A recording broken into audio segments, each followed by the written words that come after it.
Hello everyone, my name is Swapnil sir और इस video में डिस्कस करने वाले हैं क्लास 10th का मैथमेटिक्स। आज अपन खत्म करने वाले हैं अपना जो लास्ट चैप्टर था ट्रायंगल्स। उस पे हमने हमारा जो थियोरेटिकल पार्ट था वो पूरा खत्म हो गया था। आज के क्लास में अपन बस एग्जांपल्स पे एग्जांपल्स करने वाले हैं। ठीक है, तो स्टार्ट करते हैं एग्जांपल नंबर 1 में। ठीक है, यहाँ पे आज में मिसलेनियस एग्जांपल्स का मतलब जो भी अभी तक जितना भी टॉपिक ट्राइंगल्स में जितने भी क्वेश्चंस अलग अलग टाइप के हमने देखे थे, कोई भी अलग अलग टाइप के थ्योरीज पढ़ी थे कि उस पे भी जो भी क्वेश्चंस है वो सब लेने वाले हैं। यहाँ पे मैंने कुछ डाउट क्वेश्चंस भी तुम लोग में से डिस्कस कर रहा हूँ कि तुम लोग में से कुछ कुछ लोगों ने मुझे डाउट पूछे हैं, तो वो सब भी कुछ क्वेश्चंस है इसके अंदर। एंड कुछ यहाँ पे एनसीईआरटी एग्जांपल्स भी है। ठीक है, एनसीईआरटी में जो क्वेश्चन जो लोगों ने मुझे डाउट पूछे थे, और इसके अलावा मेरे हिसाब से भी जो भी और भी इंपॉर्टेंट क्वेश्चन होंगे तो वो भी मैं मार्क करते हुए चलूंगा। ठीक है, तो देखो miscellaneous examples. Example number 1, in the given figure E is a point on side CB produced of an isosceles triangle ABC with AB is equal to AC। तो देखो यहाँ पे दिया क्या है क्वेश्चन में, यहाँ पे दिया है कि आइसोसेलेस ट्रायंगल है। तो आइसोसेलेस ट्रायंगल का मतलब क्या होता है कि दो साइड्स इक्वल है। ठीक है, और वो दो साइड्स कौन कौन सी, तो AB और AC। तो देख सकते हो यहाँ पे गिवन क्या है, given AB is equal to AC। तो देखो यहाँ पे इंपॉर्टेंट चीज क्या है कि ये लेंथ एंड ये लेंथ यहाँ पे इक्वल है। तो देखो एक चीज होती है, हमेशा एक खास बात होती है आइसोसेलेस ट्रायंगल में कि अगर आइसोसेलेस ट्रायंगल है हमारे पास, मान लो ये और ये एंगल्स, ये और ये लेंथ इक्वल है, तो ये और ये एंगल्स भी क्या रहते हैं, equal. Therefore we can also say that angle ABC is equal to angle, ये देखो एंगल ABC, ये वाला angle is equal to angle ACB। ठीक है, because angles opposite to the sides, angles opposite to the I found this on the web for angles opposite to the sides. Check it out.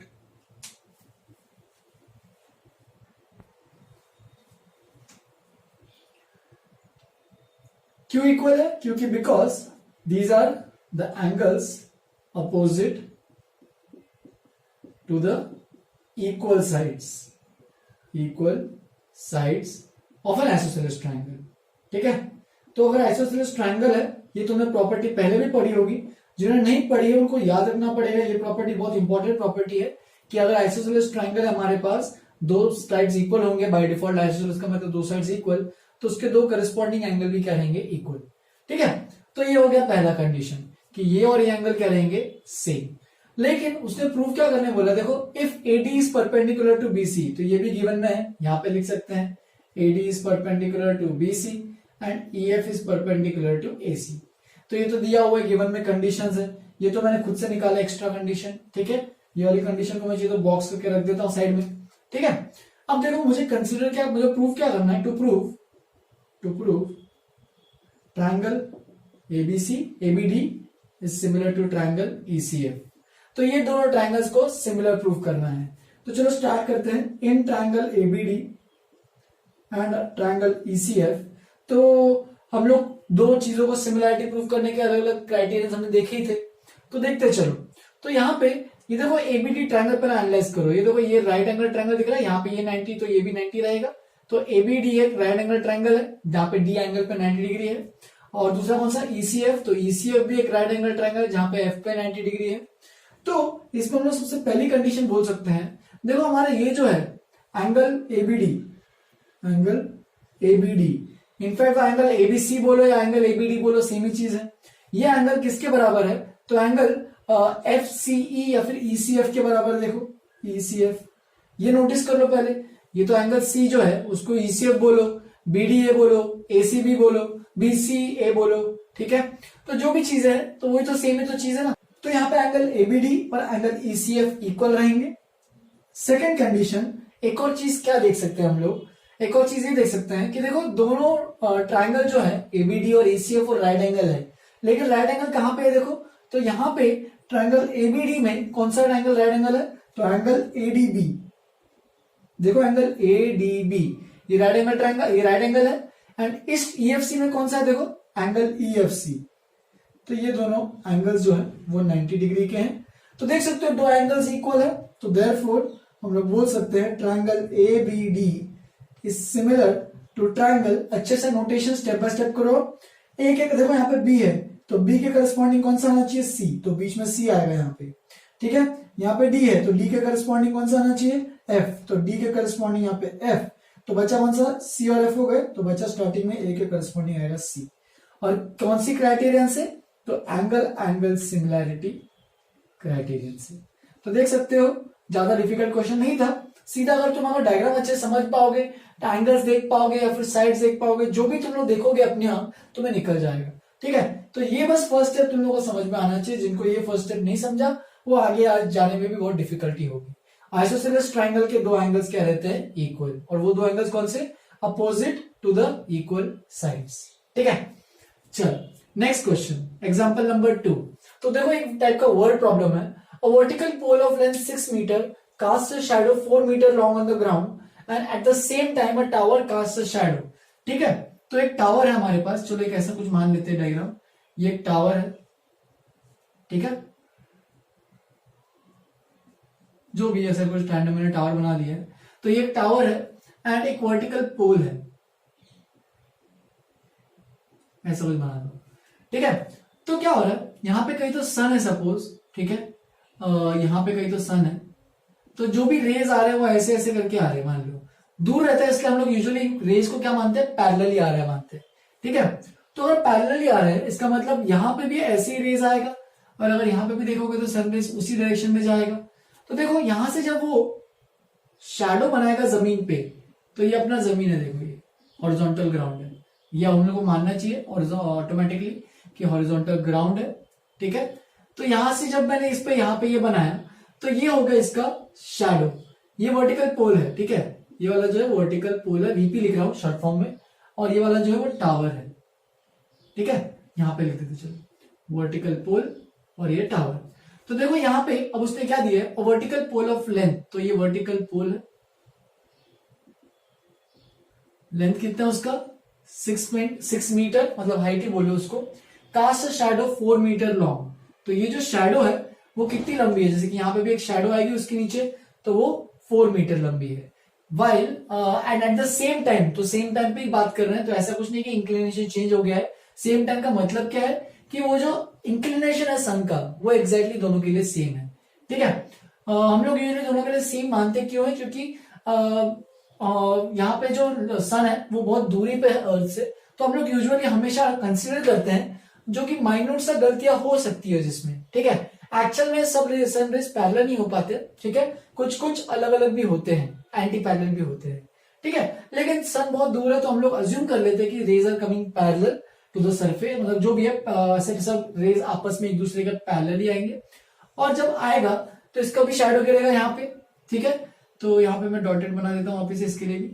ठीक है, तो ये बन गया इसका shadow, यहाँ पे ऐसे ये बन जाएगा इसका शैडो। तो शैडो का लेंथ कितना है, तो शैडो का लेंथ है कितना 28 मीटर, किसके लिए, टावर के लिए। ठीक है, तो टावर के लिए शैडो का लेंथ 28 मीटर है। Find the height of the tower, तो मुझे ये जो हाइट है टावर की h वो निकालना है। तो देखो बाय डिफॉल्ट अगर समझोगे तो ये भी थीटा है और ये भी थीटा है, थीटा मतलब एंगल मान रहा हूं, क्यों, क्योंकि इस दोनों के सनरेज एग्जैक्टली पैरेलली आ रहा है ना, सारे सनरेज एक साथ पैरेलली एक दूसरे का भी समझाया मैंने। तो ऐसे क्वेश्चन को तुम दो तरीके से कर सकते हो, एक तो हमारा सिमिलैरिटी ऑफ ट्रायंगल्स है कि दो ट्रायंगल्स को सिमिलर कंसीडर करके हम लोग कुछ सोचेंगे, और एक और कौन सा तरीका है, तो एक और ये वो तरीका है कि इसको ट्रिग्नोमेट्री कंसेप्ट आएगा, नेक्स्ट चैप्टर अपना ट्रिग्नोमेट्री है, तो उसको पढ़ाने के बाद मैं ये चीज भी पढ़ाऊंगा तुम लोगों को। ठीक है, कि इसमें मैं ये सब कवर कराऊंगा कि ट्रिग्नोमेट्री के थ्रू भी इसको प्रूव कर सकते हैं बहुत सिंपल तरीके से, क्योंकि ये सिमिलैरिटी ट्रायंगल्स का चैप्टर है तो हम लोग सिमिलैरिटी से करने की कोशिश करेंगे। तो देखो ये एंगल थीटा है, वर्टिकल पोल है, टावर भी ऑफकोर्स वर्टिकल ही है। ठीक है, तो मैं इसको एक ट्रायंगल मान लेता हूं, ट्रायंगल ए बी सी।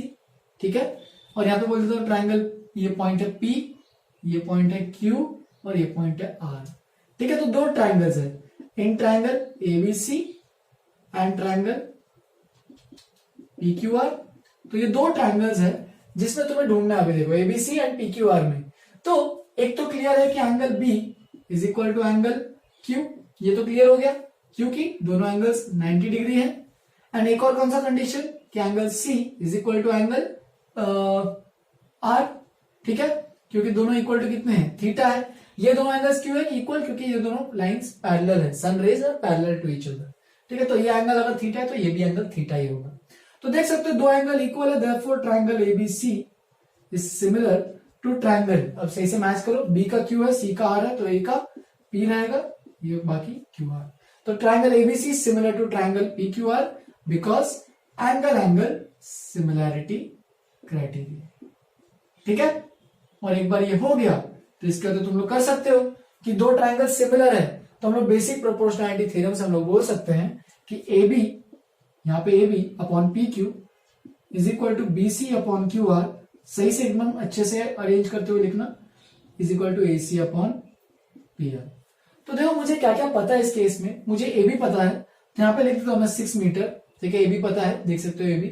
फिर यहाँ पे पी क्यू मुझे निकालना है, जो कि एच है वो मुझे निकालना है।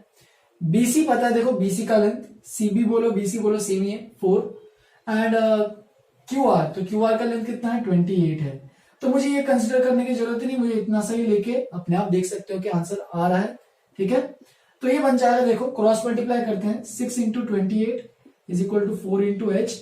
देयरफॉर अगर कैलकुलेट करेंगे तो H is equal to 6 into 28 upon 4। सब ट्रांसपोज करके अच्छे से लिखा, तो 4 1 जा 4 7 जा और 7 6 जा कितना हो जाएगा 42। देयरफॉर जो टावर की हाइट है वो है 42 metres.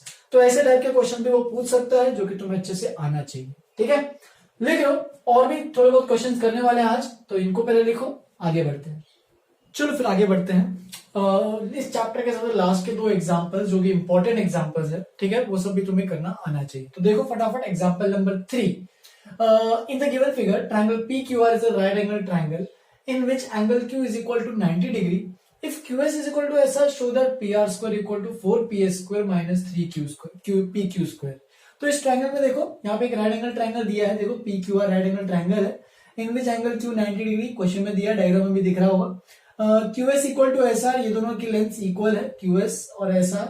Show that PR square equal to 4PS square, तो PR ये चाहिए, PS ये चाहिए एंड PQ ये चाहिए। तो इन तीनों के बीच में मुझे रिलेशन निकालना है। तो देख सकते हो यहाँ पे अगर देखोगे तो इनफैक्ट एक नहीं 2 राइट एंगल ट्रायंगल है। ठीक है, इन ट्रायंगल पहले तो करते हैं PQR के बारे में। ठीक है, in triangle PQR using Pythagoras theorem we can say that PQ square is equal to PQ square plus QR square is equal to PR square. ये तो बोल सकते हैं बिल्कुल। अब क्वेश्चन में देखो हमें PR, PS और PQ चाहिए। ठीक है, PR देखो यहाँ पे 3 डॉट दिए, PR, PS एंड PQ। तो यहाँ पे देखो PR एंड PQ तो आ गया, लेकिन PS नहीं आ रहा है। ठीक है, तो मैं QR को क्या लिख सकता हूँ, QR देखो QR की वैल्यू क्या लिख सकते हैं, 2 टाइम्स, यहाँ पे तुम दे सकते हो चाहिए तो 2 टाइम्स QS। ठीक है, देखो PQ स्क्वायर, इसको लिख सकते हो QR is equal to 2 times QS का होल स्क्वायर। ये समझा क्या, क्योंकि देखो QS एंड SR इक्वल है। ठीक है, ये और ये लेंथ इक्वल है, therefore QR is equal to QR को क्या लिख सकता हूं, QS प्लस SR। ठीक है, QS प्लस SR, लेकिन QS और SR दोनों इक्वल लेंथ के है ना, तो SR को मैं लिख देता हूं QS, तो ये बन जाएगा QS प्लस QS, तो ये बन जाएगा ट्वाइस ऑफ QS। तो इस तरीके से मैंने QR को लिख दिया ट्वाइस ऑफ QS। क्यों, क्योंकि मुझे PS चाहिए लेकिन मैंने QS निकाला है, पता चलेगा अभी तुम लोग को क्यों। तो देखो यहाँ पे देखते जाओ बस, PQ स्क्वायर तो ये बन जाएगा 4QS square is equal to PR square. इतना क्लियर, इसको जो तो फर्स्ट इक्वेशन करके लिख के रख सकते हो, या फिर और भी कुछ सिंप्लीफाई करना पड़ सकता है। अब एक और राइट एंगल ट्रायंगल देखो, कौन सा, तो ट्रायंगल PQS, तो ये भी एक पाइथागोरस थ्योरम लगा सकते हैं क्योंकि ये भी एक राइट एंगल ट्रायंगल है PQS। तो देयरफॉर यहाँ पे लिख सकते हैं PQ square is equal to QS square, sorry PQ square plus QS square is equal to PS square. Got it, तो ये बन गया PQ square plus QS square equal to PS square. तो देखो यहाँ पे एक क्वेश्चन आ रहा है, यहाँ पे भी एक क्वेश्चन आ रहा है, तुम चाहे तो यहां से इसको मैं इक्वेशन 1 बोल देता हूं, यहां से QS स्क्वायर लिख सकते हो PS square minus PQ square. देखो PQ स्क्वायर को तो ट्रांसपोज किया और इसको बोल देता हूं इक्वेशन 2। देयरफॉर अब इस इक्वेशन को substituting second equation into first equation, तो तो देखो यहाँ से क्यू स्क्वायर की जो वैल्यू है मैं यहां से उठा के इधर पुट कर दूंगा, तो मुझे मिलेगा देखो P Q square plus 4 times Q square की जगह मैं लिख दूंगा ये P square minus P Q square is equal to P R square. तो देखो क्या मिल रहा है, ये P Q square bracket open कर रहा हूं 4 P square minus 4 P Q square is equal to P R square. ठीक है, अब देखो क्या क्या चाहिए हमें, तुम चाहिए तो पी आर स्क्वायर को इधर लिख दो ऐसे P R square equal to, और ये देखो 4 P Q square minus 1 P Q square minus 4 P Q square, तो वो बन जाएगा -3। ठीक है, 1 माइनस 4 -3। इसके पहले मैं इसको ये लिख देता हूं 4 पी स्क्वायर, मैं बस उल्टा कर रहा हूं, L H is equal to R H है ना, R H is equal to L H लिख रहा हूं, चलेगा ना। तो ये बन जाएगा 4 P square minus 1 minus 4 which is 3 P Q square. तो ये बन जाएगा हमारे पास हेंस प्रूफ। तो ये प्रूफ करने बोला था, तो hence proof. Next last question आज का, prove that the area of an equilateral triangle described on one side of a square is equal to half the area of an triangle described on one of its diagonals. तो जब भी ऐसे type के word problem आते हैं तो मैं अच्छे से समझना है कि क्वेश्चन में पूछा क्या है। तो देखो area of an equilateral triangle, किसी इक्विलैटरल ट्रायंगल की बात कर रहा है और उसके भी एरिया की डिस्क्राइब, तो कहां पे बना है एरिया ऑफ ट्रायंगल, कहां पे बना equilateral triangle on one side of a square. तो एक स्क्वायर है, ठीक है, ये मान लो एक स्क्वायर है, और इस स्क्वायर में दिख तो नहीं रहा लेकिन बनाना पड़ेगा अच्छे से थोड़ा। तो ऐसा कोई एक स्क्वायर है, ठीक है, स्क्वायर का कुछ एक साइड यूजुअली हम लोग मान सकते हैं ए मानो, ठीक है, स्क्वायर का अगर साइड ए है तो सबकी साइड की लेंथ ए ही हो जाएगी। ठीक है, तो वो क्या बोल रहा है, area of an equilateral triangle described on one side of a square. तो डिस्क्राइब्ड का मतलब क्या है कि कोई भी एक साइड लो, ठीक है, जैसे कि ये साइड लो, अब इसको साइड लेंथ मानते हुए तुम्हें एक इक्विलैटरल ट्रायंगल बनाना है। चलो हम लोग ऐसे कुछ बना सकते हैं क्या, फिर देखो ऐसे बन जाएगा।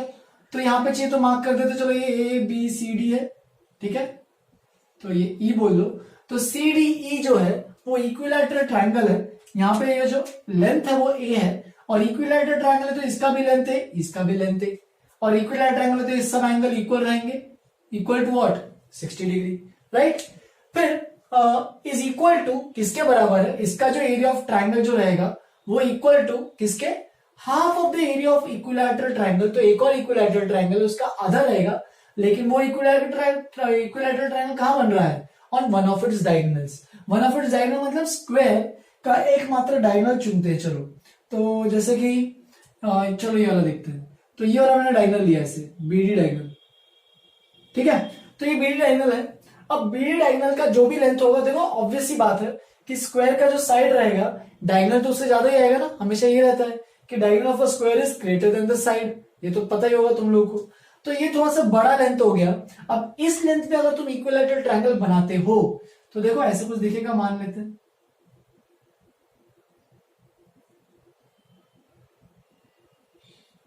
जो भी है, मैंने ऐसा एक और इक्विलैटरल ट्रायंगल बनाया है, ठीक है, इसको एफ बोल देते हैं, और ये अपना ए था।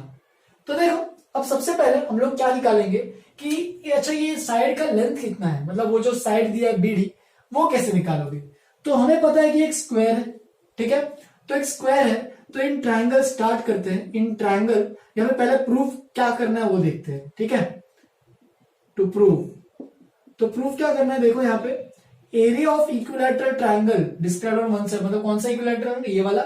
तो एरिया ऑफ ट्रायंगल सीडीई जो कि इक्विलैटरल ट्रायंगल है is equal to half the area of triangle equilateral triangle described on one of its diagonal. तो ये जो ट्रायंगल मैंने बनाया है कौन सा है, BDF, area of triangle BDF.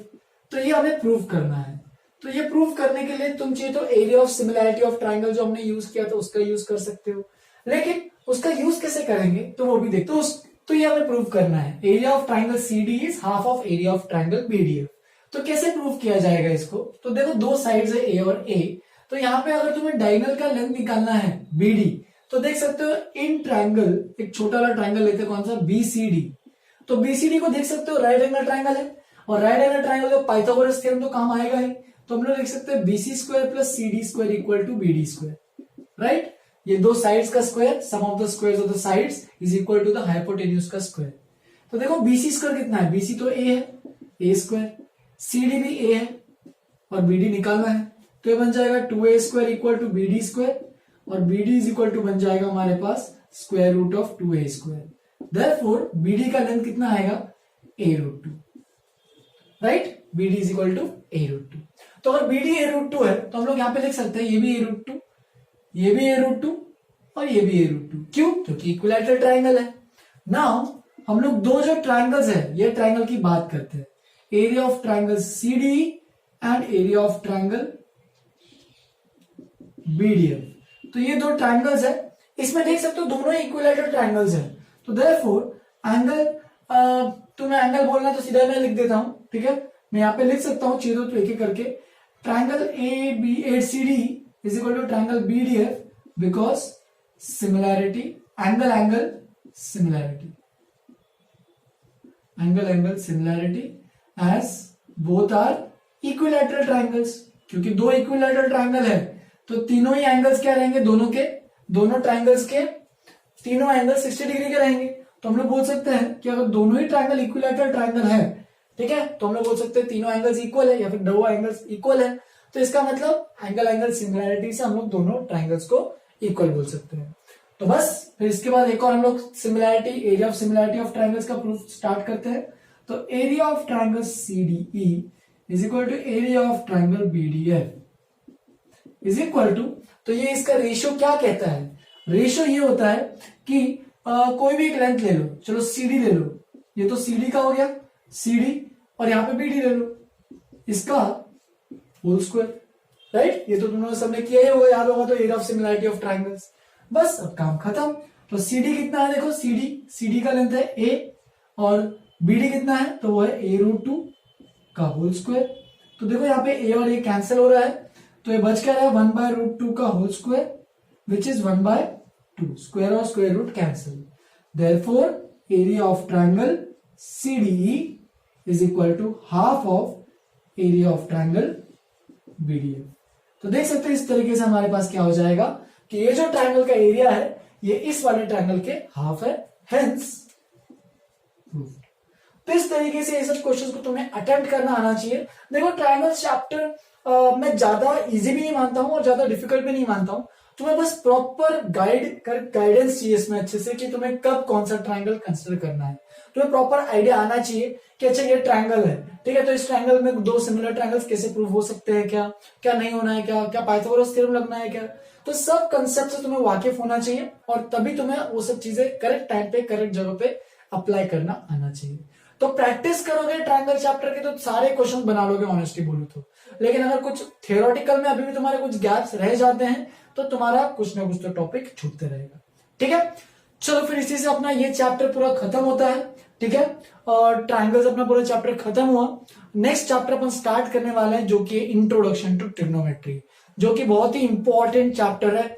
आगे के पूरे 11, 12 जितने भी क्लासेस की बात करो तो ट्रिग्नोमेट्री बहुत ही इंपॉर्टेंट चैप्टर है, क्योंकि ट्रिग्नोमेट्री में आगे के हायर फिजिक्स, मैथ्स जो भी है हर जगह ट्रिग्नोमेट्री का यूज होता है और बहुत ही पुराना कंसेप्ट है ट्रिग्नोमेट्री और बहुत ही इंपॉर्टेंट, तो उसको पढ़ना चालू करेंगे, ठीक है। तो इसके होमवर्क में मैंने वापस से तुम्हारे स्टडी मटेरियल में होमवर्क अटैच किया है, एक्सरसाइज 6.4 का है, तुम उसमें से अटेम्प्ट करना चालू करो और अगर कोई डाउट आता है तो तुम लोग मुझे उसमें से पूछ सकते हो, ठीक है। और एक और चीज मुझे एनटीएससी वालों के लिए बतानी थी कि अगर देखो कुछ बच्चों से मेरी बातें हुई तो मुझे वो बता रहे थे कि सर मैथ में हेल्प चाहिए, तो वो लोग ऑफिस में आके मेरे से पर्सनली टाइम लेके ऑफिस में आके मेरे साथ डिस्कस कर रहे हैं। तो अगर तुम लोग को भी कुछ डिस्कशन करना होगा एज पर मैथ रिलेटेड, ठीक है, मैथ या फिर मैथ जो भी है कंसेप्चुअल कुछ भी पूछना होगा, कुछ ट्रिक्स जाननी होगी, कुछ छोटी मोटी चीजें या फिर ऐसी कुछ भी कंसल्ट करना होगा, गाइडेंस चाहिए होगा, तो तुम लोग इंस्टीट्यूट प्रीमाइसेस में आ सकते हो, लेकिन मेरे से टाइम मांग के, ठीक है। ऐसे मत आ जाना सर मैं अभी आके हूं और फिर बताना कि, तो ऐसे मैं हाजिर नहीं हो पाऊंगा। लेकिन इसकी वजह से मेरे को पहले बता दो सिर्फ सर मैं यहाँ पे इस टाइम पे आ जाऊं क्या, तो अगर फिजिबल रहेगा तो मैं उस टाइम पे अवेलेबल रहूंगा उस टाइम, और अपन फिर जो भी तुम्हारे डाउट है एक एक करके डिस्कस कर सकते हैं। तुम चाहे तो ग्रुप्स में भी आ सकते हो, लेकिन सोशल डिस्टेंसिंग अच्छे से पालना, मास्क वास्क लगा के आना अच्छे से, ठीक है, प्रिकॉशंस अच्छे से प्रॉपर लेके आना, सैनिटाइजर लेके आना, ठीक है। चलो फिर यहीं पे खत्म करते हैं आज के लिए, इतना ही, चैप्टर खत्म हुआ। नेक्स्ट क्लास नया चैप्टर स्टार्ट करेंगे, होमवर्क करना अच्छे से, कोई डाउट हो तो पूछ लेना। चलो फिर आज के लिए इतना ही, have a good day, enjoy.